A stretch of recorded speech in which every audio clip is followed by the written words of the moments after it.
Action verbs are the powerhouse of the English language.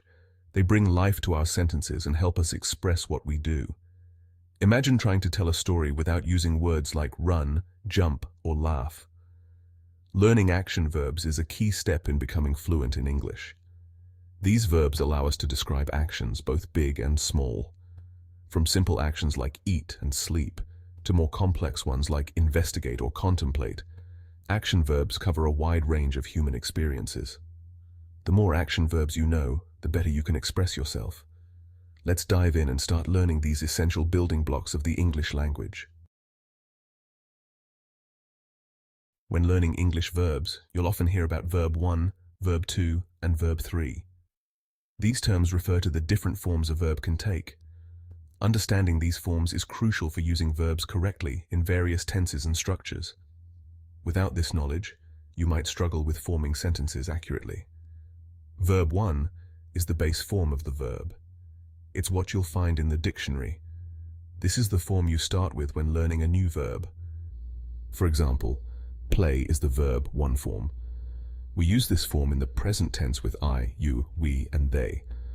For instance, I play soccer or she likes to play piano. This form is also used for general truths and habitual actions. Verb 2 is the past simple form of the verb. For regular verbs, we usually add ed to the base form. For example, played is the Verb 2 form of play. This form is used to describe actions that happened in the past. Verb 3 is the past participle form. For regular verbs, it's often the same as Verb 2. We use Verb 3 in perfect tenses and passive voice. For example, have played or was played. Understanding these verb forms helps you use verbs correctly in different contexts. Mastering them will improve your fluency and accuracy in English. Common action verbs are the workhorses of the English language. These are the verbs we use every day to describe our actions, thoughts, and experiences. Some of the most common action verbs include go, come, do, make, take, and give.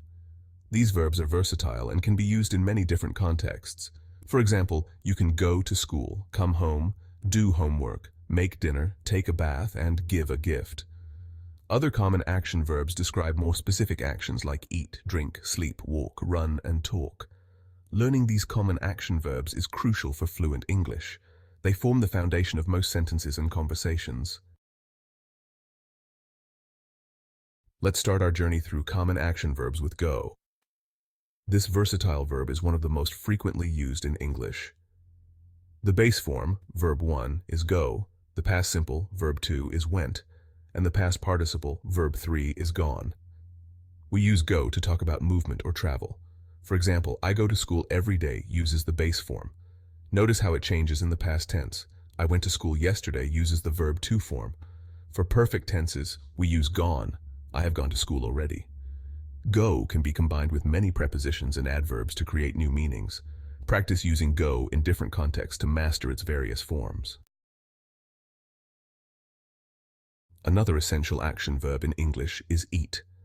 This verb is part of our daily lives and conversations. The base form, or Verb 1, is eat.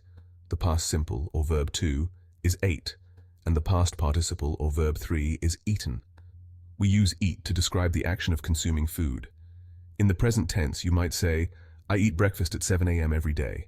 For past actions, use ate. I ate a delicious pizza last night. When talking about experiences or completed actions, use eaten with have or has. I have eaten sushi before. Eat can be used in many idiomatic expressions like eat your words, eat up, and eat out. Practice using eat in different tenses and contexts. The more you use these common verbs, the more natural your English will sound. Run is an action verb that describes quick movement, but it has many other uses too. It's a versatile word that can fit into various contexts, making it an essential part of the English language. It's an irregular verb, which means its forms don't follow the usual pattern. This can make it tricky to learn, but also interesting and rewarding once you get the hang of it. The base form, or Verb 1, is run, the past simple, or Verb 2, is ran, and the past participle, or Verb 3, is also run. These forms are crucial for constructing sentences correctly. In its literal sense, run means to move quickly on foot. This is the most common and straightforward use of the word. For example, I run in the park every morning uses the base form. This sentence shows a daily routine, emphasizing the regularity of the action. In the past tense, you'd say, I ran a marathon last year. This indicates a completed action that happened at a specific time in the past. For perfect tenses, use have or has with run. She has run 5 kilometers today. This form is used to show an action that has relevance to the present moment. But run isn't just about physical movement. It can also be used metaphorically in various situations. We use it in many other contexts like run a business, run for office, and run out of. Each of these phrases has a distinct meaning and usage. Practice using run in different ways. Try to incorporate it into your daily conversations and writing. The more you explore the different uses of run, the more fluent your English will become. Understanding its various forms and contexts will greatly enhance your language skills. Write is an action verb that's crucial for communication, especially in our digital age. It's an irregular verb, so pay attention to its forms. The base form, or verb 1, is write, the past simple, or verb 2, is wrote, and the past participle, or verb 3, is written. We use write to describe the act of putting words on paper or typing them on a computer. In the present tense, you might say, I write in my journal every night. For past actions, use wrote. She wrote a letter to her grandmother yesterday. When talking about completed actions, use written with have or has. They have written 3 books together. Write can be used in various contexts beyond just putting pen to paper. Practice using write in different tenses and contexts. Speak is an action verb that's at the heart of verbal communication. It's an irregular verb, so its forms are a bit different from regular verbs. The base form, or verb 1, is speak. The past simple, or verb 2, is spoke. And the past participle, or verb 3, is spoken. We use speak to describe the act of talking or expressing ourselves verbally. In the present tense, you might say, I speak English every day. For past actions, use spoke. He spoke to his teacher after class. When talking about experiences or completed actions, use spoken with have or has. They have spoken about this issue before. Speak can be used in many idiomatic expressions like speak up, speak out, and speak for yourself. Practice using speak in different contexts to improve your communication skills. Learn is an action verb that's particularly relevant when studying a language. It signifies the act of acquiring knowledge or skills through experience, study, or being taught. It's a regular verb, which means its forms follow a predictable pattern. This makes it easier to use and understand in different tenses. The base form, or verb 1, is learn, the past simple, or verb 2, is learned, and the past participle, or verb 3, is also learned. These forms are consistent and straightforward. In British English, learnt is sometimes used for verb 2 and verb 3. Both learned and learnt are correct, but learned is more common in American English. We use learn to describe the process of gaining knowledge or skills. This can be through formal education, personal experiences, or even self-study. In the present tense, you might say, I learn new English words every day. This indicates a continuous process of acquiring new vocabulary. For past actions, use learned. She learned to drive last year. This shows that the action of learning happened in the past and is now complete. When talking about ongoing learning or completed actions, use learned with have or has.